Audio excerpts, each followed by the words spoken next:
Boa noite, esse é o Conexão ND aqui na Record News e como hoje é terça-feira, é meu dia de trazer um convidado ou uma convidada pra gente ter um bate-papo. E hoje eu tô tendo a honra de receber a secretária estadual de saúde, a deputada Carmen Zanotto. Deputada ou secretária? Sempre deputada, nem tão deputada secretária. Estou secretária. Isso. Deputada, uma boa noite. Muito obrigado por a senhora ter vindo até aqui, até porque o assunto é um assunto delicado e um assunto amplo, né? Exatamente. Obrigada pelo convite, é um prazer estar contigo. A senhora já ocupou a Secretaria da Saúde. A senhora já esteve por lá, a senhora teve até um mandato tampão, né, de repente. A senhora encontrou uma Secretaria da Saúde muito diferente do que a senhora entregou tempos atrás? É que já fazem 12 anos que nós saímos da Secretaria de Estado da Saúde, efetivamente. Mas a gente sempre fala e reclama da saúde, é sempre a mesma coisa. Por isso que eu lhe fiz essa pergunta.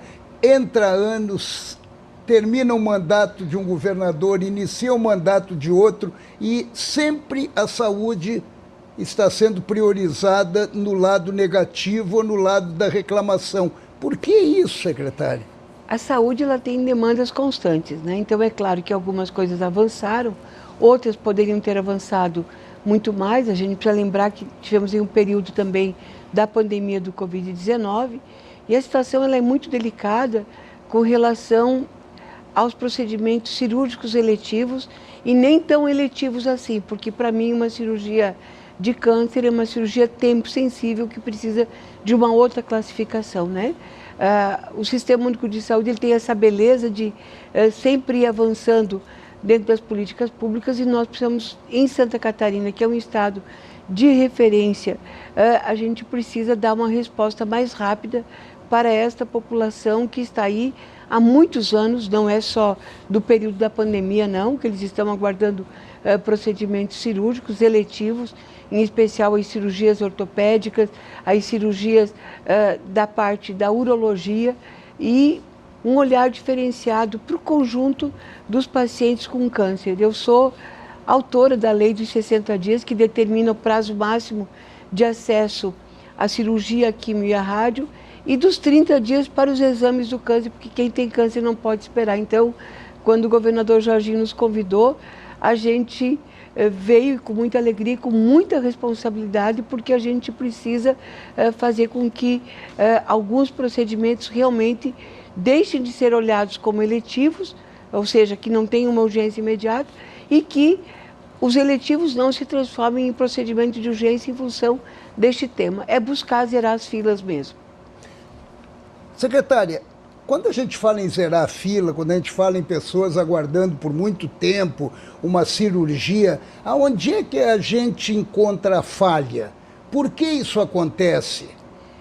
Primeiro, porque a gente historicamente se discutiu a baixa remuneração do Sistema Único de Saúde. Mas vários incentivos durante os anos foram criados, como a política de cirurgias eletivas. Então, são recursos que são ampliados para poder dar conta daquele procedimento.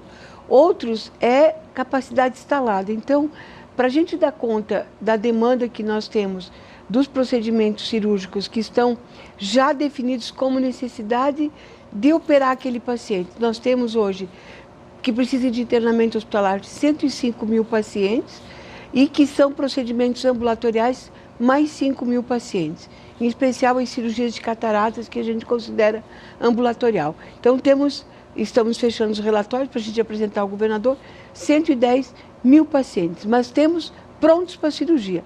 Mas temos uma fila de 117 mil pacientes para consultas especializadas cirúrgicas. Então, 110 mais 107? 117 para consulta especializada cirúrgica. Tá. 110 prontos.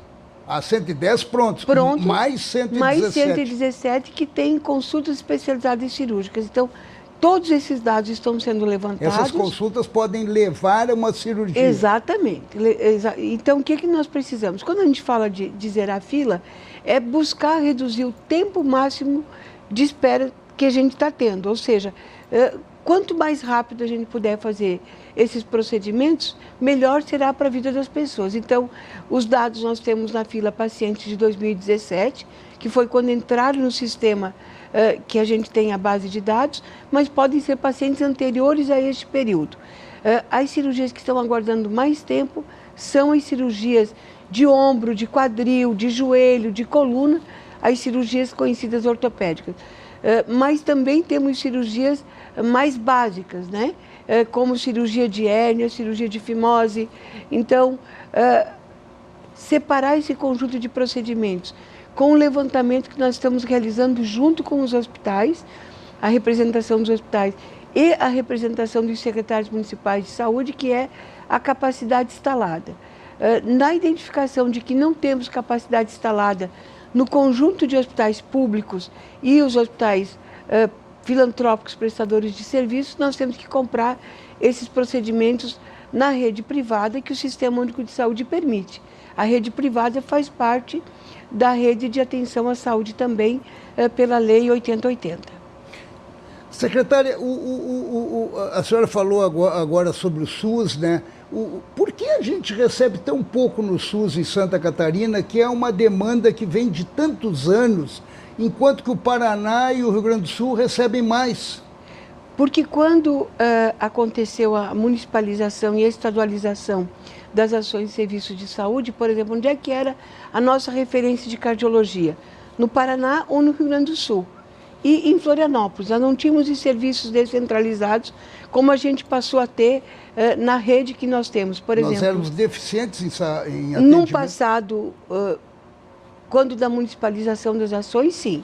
Parte dos nossos pacientes iam para o Paraná e outra parte para o Rio Grande do Sul. Então, por isso e uma tinha parte a fama ficavam de que aqui. o melhor hospital de Florianópolis é o Hercílio Luz, ou seja, o aeroporto, era isso que falava? Até não o aeroporto, porque Mariana dizia para ele. É uma forma. Mas, por exemplo, na região serrana, o caminho mais curto não era Florianópolis, era o Paraná. Já no oeste de Santa Catarina era o Rio Grande do Sul, Passo Fundo e outras cidades. No sul de Santa Catarina, da mesma forma. Nós fomos organizando, Santa Catarina tem um bom desenho, isso eu estava no governo com o governador Luiz Henrique, a gente conseguiu ampliar os serviços de alta complexidade no estado de Santa Catarina, ampliando os serviços de câncer nas regiões, os serviços de cardiologia, por exemplo, o serviço de São Xerê, na cardiologia da nossa época, né? Então, vários serviços a gente foi implantando no estado, isso foi sendo ampliado durante o passar dos anos, então nós temos uma boa rede de alta complexidade na cardiologia, que vai desde a consulta especializada até a colocação do marca-passo, a cirurgia cardíaca, entre outros procedimentos. O mesmo vale para o câncer, agora inclusive no câncer a gente está fechando, fruto da nossa lei dos 60 dias, o Ministério da Saúde lançou o plano de expansão da radioterapia. Então, estados brasileiros que não tinham nenhum serviço, que a população tinha que vir para São Paulo, Barretos, deste plano de expansão, Santa Catarina também recebeu recursos e obras, que é o caso do serviço de radioterapia de Itajaí, que está funcionando, radioterapia de Tubarão, Joaçaba praticamente pronto, só estão calibrando o equipamento, porque os pacientes de Joaçaba e de curitibanos para frente, vamos dizer assim, curitibanos, Campos Novos vão para Chapecó, eles vão passar a partir de fevereiro, ficar em Joaçaba, com isso desafoga o serviço de Chapecó. Então, esses serviços foram sendo implantados e Santa Catarina passou a ter mais serviços regionalizados de saúde de alta complexidade. Na média complexidade, os nossos hospitais também atendem. Nós temos uma boa rede filantrópica prestadora de serviço do SUS, mas o acesso não está correspondendo com a estrutura que nós temos instalada e conveniada. Por isso que, para a gente fechar um diagnóstico, a gente tem que ter clareza do que temos para ser operado, já prontos, por região, e a gente está nesse levantamento já na fase final. Semana que vem vamos apresentar ao governador e à equipe toda de governo, junto com os secretários municipais de saúde, e a capacidade instalada de cada uma das unidades. Porque, por exemplo, eu posso ter um contrato lá com um hospital que tenha capacidade para 120 cirurgias de alta complexidade. Está no contrato, ele só vai receber se fizer as 120, mas ele só consegue fazer 50. Então eu tenho que ter, não basta estar contratado, eu preciso saber se ele consegue fazer aquele procedimento, senão eu tenho que buscar esse procedimento numa outra unidade de saúde. Mas eu volto à questão do financiamento. Do financiamento do SUS. Não tem condições, a nossa representação, a senhora é deputada, a nossa representatividade, de repente, em Brasília, não consegue mudar isso e aumentar esse valor, porque isso prejudica também. Isso é a diferença per capita que você está falando e me questionando. O último recurso que nós recebemos da diferença per capita, que é entre o produzido, ou seja, os serviços realizados e o que Santa Catarina recebeu, nós tivemos um aporte de 120 milhões. Eu não sei se você lembra, ainda era finalzinho do período do Dr. Eduardo. Naquele ano nós passamos a receber 10 milhões ano, um fruto isso do trabalho que eu estava à frente, mas da bancada de Santa Catarina como um todo. Aí, em 2019, nós não recebemos mais relatórios das diferenças per capita. Então, não deu para a gente brigar junto ao Ministério por esse recurso. 2020 e 2021 nós tivemos a pandemia. Os recursos não estavam mais baseados em produção. Foi liberado tudo. Vem todo o recurso de Brasília, independente de produção ou não. Porque nós não poderíamos cobrar a produção de um hospital, sendo que ele deixou de fazer cirurgia e passou a atender paciente Covid. Então, agora a gente está de novo levantando a série histórica de qual foi o desempenho de Santa Catarina de julho de 2022 para cá, para a gente continuar essa briga e essa luta junto ao Ministério. O Ministério repassa recursos, Paulo, para nós, quando ele repassa os serviços habilitados. Por exemplo, nós não podemos ter nenhum leito de UTI em Santa Catarina apenas financiado pelo Estado. A gente precisa que isso seja habilitado pelo Ministério da Saúde e, quando ele está habilitado, o Ministério passa a repassar o correspondente àquele pagamento. Daí, o dinheiro do Estado a gente usa para outras ações e serviços de saúde. Isso passa a incorporar no nosso teto, passa a fazer parte dos recursos de Santa Catarina.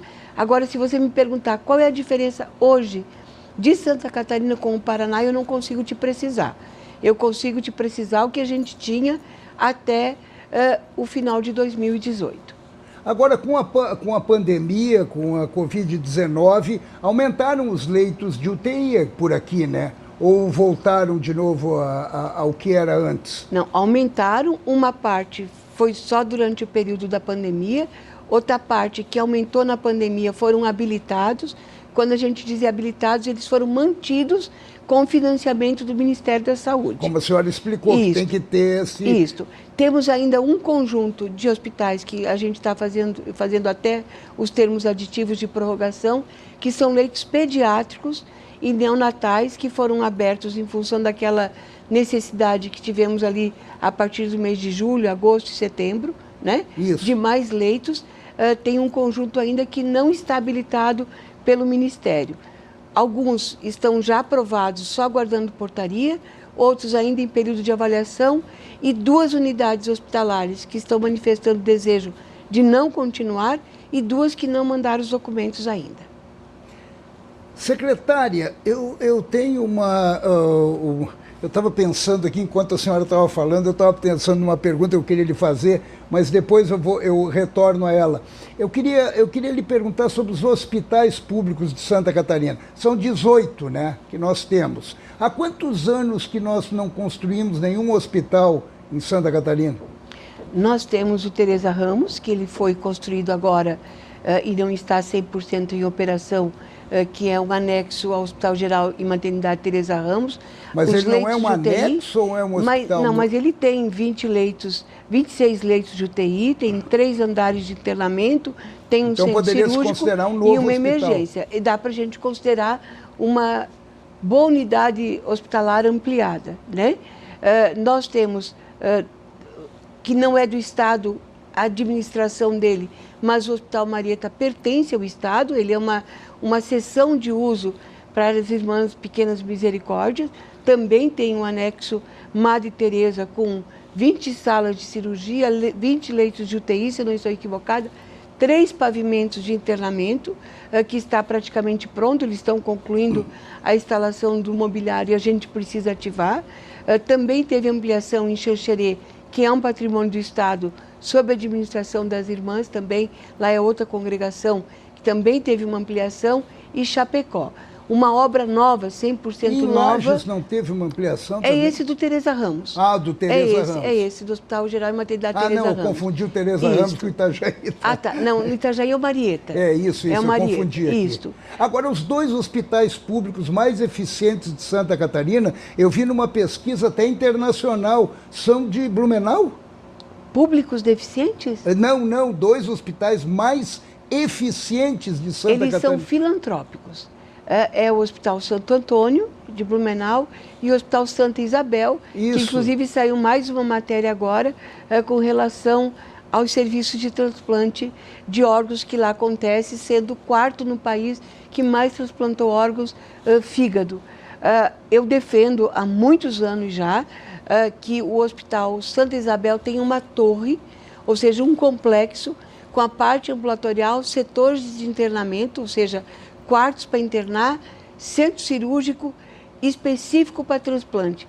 A grande marca que nós temos em Santa Catarina na área da saúde e que nós precisamos reforçar é essa questão do transplante de órgãos, que nós temos uma política que se consolidou como política de Estado.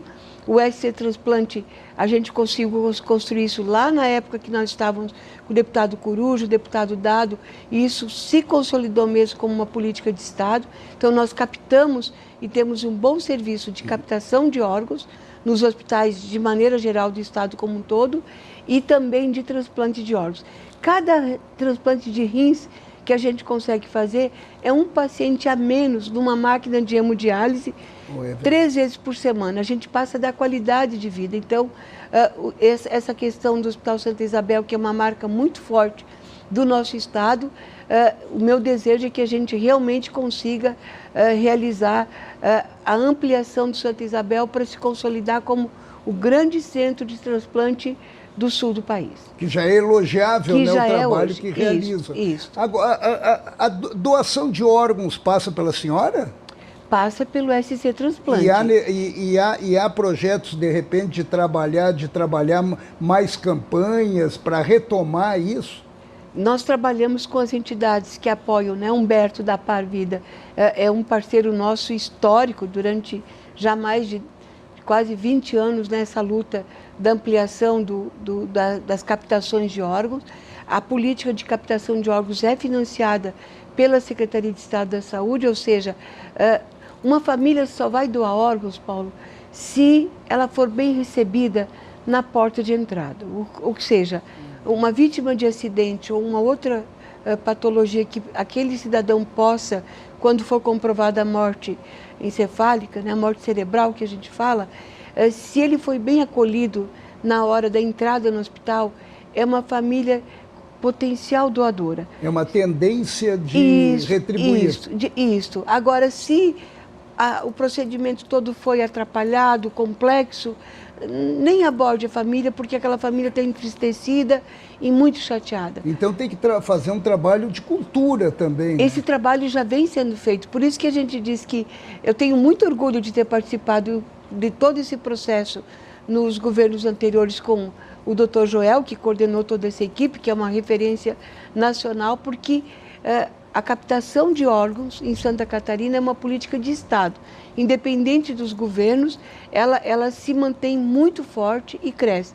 Em 18 anos de captação de órgãos, 14 nós somos o Estado que mais captamos órgãos e só 4 que nós ficamos em segundo colocado. Então, é bem consistente isso, por acreditar na importância que essa política tem. Mas nós queremos também transformar numa política forte de Estado a questão do atendimento e da linha do cuidado do paciente com câncer, que vai desde a suspeita, a biópsia, até os procedimentos de quimioterapia, radioterapia e cirurgia, que nós temos uma boa rede instalada e a gente quer fortalecer, e que nenhum paciente espere mais do que 60 dias, é a primeira meta. É a sua lei.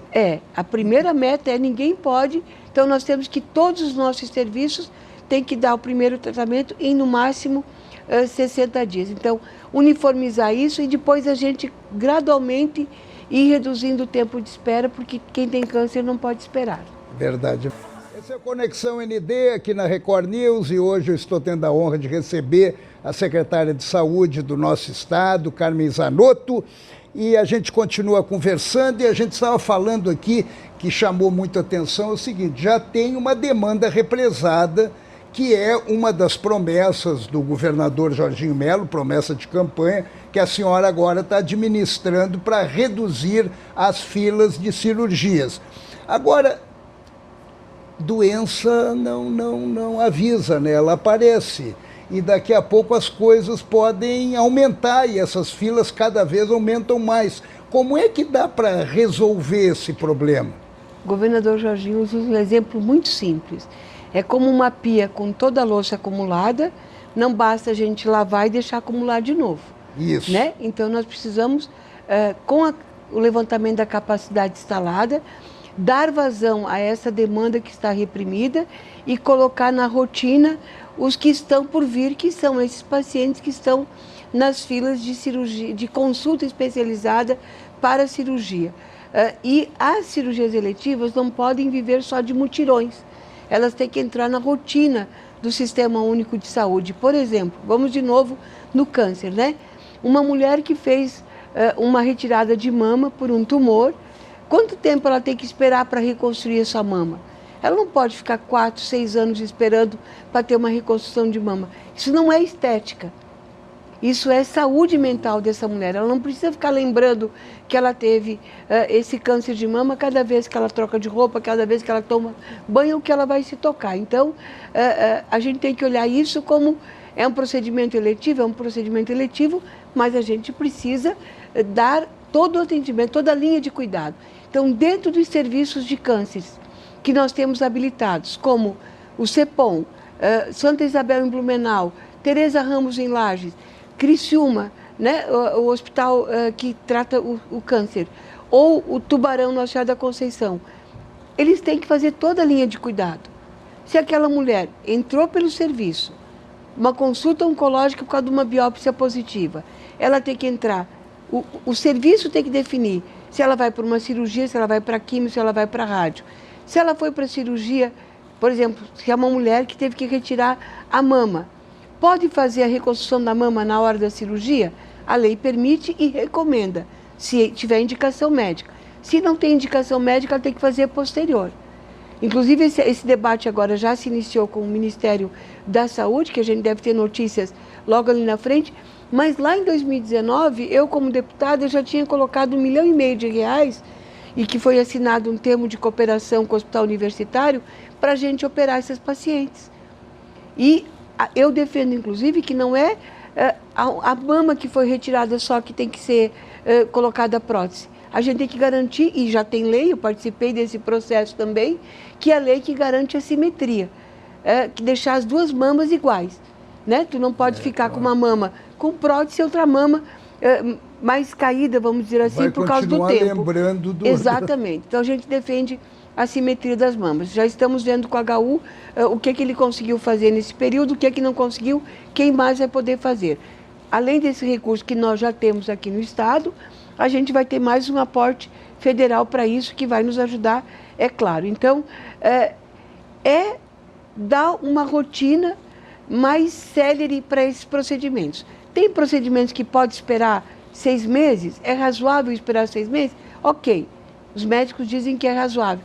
Agora, 6 anos não dá. Ah, não, até desumano. Exatamente, por isso, um idoso com dor, que precisa de uma cirurgia de quadril ou de joelho, quanto tempo ele vai esperar? Se nós queremos qualidade de vida e cuidar da vida das pessoas, da gestação até o envelhecimento, que tipo de envelhecimento a gente está dando para esse idoso? E essa é uma nova mudança de mentalidade que vem aí por causa da expectativa de vida e está aumentando a faixa do idoso, né? E nós já somos o Estado brasileiro com maior longevidade. E daí isso aí também tem que mudar toda uma cultura de atendimento e coisa. Mas, secretário, eu estou ansioso aqui porque o tempo é sempre curto e tem tanta coisa para conversar com a senhora, mas eu quero colocar em pauta aqui um assunto que é bem delicado e que a gente enfrentou alguns problemas no decorrer do governo anterior, que é o Joana de Guzmão, o Hospital Infantil Joana de Guzmão. Eu ouço falar há muitos anos, desde que eu vim para cá, isso já tem mais de 25 anos, que vão fazer um hospital novo, mais um hospital também para atendimento pediátrico e coisa, porque o Joana de Guzmão já não suporta mais e nunca acontece. Existe um plano de repente, pensar nessa possibilidade? A gente precisa pensar, mas a gente precisa pensar na seguinte lógica. Por exemplo, se eu te perguntar, e eu já perguntei e eu não recebi a resposta, a proposta do Complexo Hospitalar Santa Catarina, que seria lá próximo ao Joana de Guzmão e o Nereu Ramos, quantos leitos de UTI neonatal e pediátricos vão aumentar do que já existe? Se não aumenta nenhum, não tem lógica. Por quê? Porque como o tempo vai passando e a medicina vai avançando, cada vez mais nós precisamos ter leitos de alta complexidade. A atenção básica tu resolve lá na unidade básica de saúde. A média complexidade você resolve nos hospitais de médio porte. Agora, tem serviços de referência como as doenças raras. Por que a gente passou a viver falta de leitos de UTI neonatal? Porque nós melhoramos a assistência no parto nas últimas décadas, em especial nos últimos 10 anos, vamos dizer assim, 15. Por exemplo, nós implantamos leitos de UTI neonatal no nosso período em Xanxerê, em Chapecó e Curitibano, só para falar de uma região. As crianças que lá nasciam, que precisavam ser transportadas para um outro serviço, muitas vezes o tempo de espera para levar essa criança para uma UTI neonatal e a distância comprometia a vida delas. Então, você ter maternidades com leitos de UTI neonatal, aquela criança que poderia morrer minutos após o parto ou horas após o parto, estão tendo, por melhoria da medicina, sobrevida e uma vida longa. Inclusive crianças com deformidades, com doenças raras. Então, cada vez mais nós precisamos ter os centros de alta complexidade. O Joana de Guzmão precisa ser isso. O Joana de Guzmão não pode ser a porta de entrada de uma consulta pediátrica, gente. Ela vira um ambulatório, Ele não pode ser um ambulatório de Florianópolis. Porque já teve até de problemas de falta de leito, criança morrendo na porta do hospital. Isso, por quê? Nós precisamos ter as UPAs, que são as unidades de pronto atendimento, com a especialidade de pediatria. UPA é municipal? É municipal. Daí é um serviço intermediário. Sim, mas daí há uma interação, é óbvio, uma sintonia com a Secretaria de Saúde. Com as unidades hospitalares. Nós temos as unidades básicas de saúde, que são os antigos, como conhecemos como os postos de saúde. As UPAs é o serviço intermediário. Isso é falta de cultura das pessoas não levarem na UPA? Também. E falta da gente informar as pessoas que uma temperatura de uma criança não é na porta do Nereu Ramos. A temperatura de uma criança é na porta de uma UPA. É claro que lá tem que ter o pediatra, ok? Não dá para dizer que é na UPA se o serviço da UPA não está organizado. Se aquela criança passou na UPA, o médico percebe que é um caso para ser encaminhado, ele vai encaminhar. Nós temos alguns hospitais que a gente chama de emergência porta fechada. Não é que a porta da emergência esteja fechada, é que ela recebe pacientes referenciados das UPAs ou dos serviços de atendimento móvel de urgência. Tinha que mudar esse nome de emergência porta fechada, que dá a sensação de... É porque a referência, ele só recebe paciente referenciado. Se eu chegar lá e quiser internar, eu não consigo entrar na emergência para ser atendida. Mas emergência de referência. Referenciada, então facilita para aqueles pacientes que precisam do atendimento mais complexo, que é na porta de um hospital. Por que a gente tem conflito nas emergências? Porque normalmente um caso menos complexo disputa com um caso mais complexo. Vamos imaginar uma emergência que já esteja com 10 pessoas aguardando. Teve um acidente, chega mais 5. Quanto tempo aqueles 10 vão ter que esperar? Talvez algumas horas ou muitas horas, porque aqueles acidentados exigiram da equipe médica um atendimento mais rápido e eles foram priorizados na linha de cuidado em função da gravidade dos casos. Por isso que o fortalecimento das unidades de pronto atendimento é essencial, com as equipes multidisciplinares, e se criar realmente uma cultura de que tem que ir para a porta dos hospitais os casos mais complexos. E ali no Joana de Guzmão existe algum projeto? Claro que a senhora está chegando agora, apesar de todo o seu conhecimento na área de saúde, mas o projeto para, de repente, aumentar o número de leitos, aumentar o número de UTI neonatal? Precisamos estudar isso. A UTI neonatal e a pediátrica do hospital já são frutos dos trabalhos que a gente fez lá atrás, que foram adequar as UTIs às normas sanitárias vigentes, porque elas estavam fora de condições de estrutura física determinadas pela legislação. Já tivemos as obras do centro cirúrgico, agora a gente precisa otimizar toda a capacidade das salas de cirurgias. Nós precisamos, na medida do possível, dentro da própria estrutura, ampliar leitos de UTI, é verdade, precisamos inclusive nos preparar para o próximo inverno. Agora, será num complexo novo ou será dentro daquela mesma estrutura mais uma ala que possa ser ampliada? Lembrando, Paulo, que os serviços que podem ser realizados nas regiões, eles precisam ser realizados nas regiões. Lembrando que nós não tínhamos tratamento de câncer pediátrico em Criciúma, e a gente tem lá da nossa época e pode ser fortalecido. Nós temos o hospital infantil em Joinville, que nós não tínhamos, né? Tem o hospital infantil, materno-infantil em Chapecó. Isso reduziu a ambulância-terapia também. Tem que reduzir. Né? E na medida do possível, aquilo que pode ser feito nos hospitais de referência das regiões, devem ser implementados nas regiões. E vir para Florianópolis, por exemplo, aquilo que nós fazíamos em São Paulo, quando aqui nós chegamos no período passado. Crianças com ossos frágeis, que a gente chama ossos de vidro, né? A gente tratava essas crianças em São Paulo. Quem trata para Santa Catarina? O nosso hospital infantil. Então, ele tem que ser o centro de excelência, doenças raras, né? A gente está aí com atrofia muscular espinhal. Qual é o centro de referência para aplicar a medicação da AME, que custa 6 milhões de reais? É o hospital infantil, que está habilitado pelo Ministério da Saúde como centro de referência de doenças raras. Podemos ter mais 1 ou 2 ou 3 centros no estado? Podemos. Vamos trabalhar para isso? Vamos. Agora precisamos ter médicos especialistas, geneticistas, profissionais que se dediquem a também ficar nas outras regiões do estado de Santa Catarina. E não ficar só no centro, ou seja, na capital. Isso. Mas na capital tem uma coisa bem interessante que a gente está discutindo com a secretária Cristina, que é a secretária municipal de saúde. Os serviços de consultas especializadas em pediatria que são feitos no hospital infantil e não tem necessidade de ser feitos lá. Eles podem ser feitos nos ambulatórios do município. Por isso que o município está se organizando para ter um centro de referência de saúde da criança e da mulher, para retirar parte dos atendimentos que são feitos na maternidade Carmela Dutra e dos atendimentos ambulatoriais que são feitos no hospital infantil Joana de Guzmão. Tudo canaliza no hospital. Aí desafoga o hospital.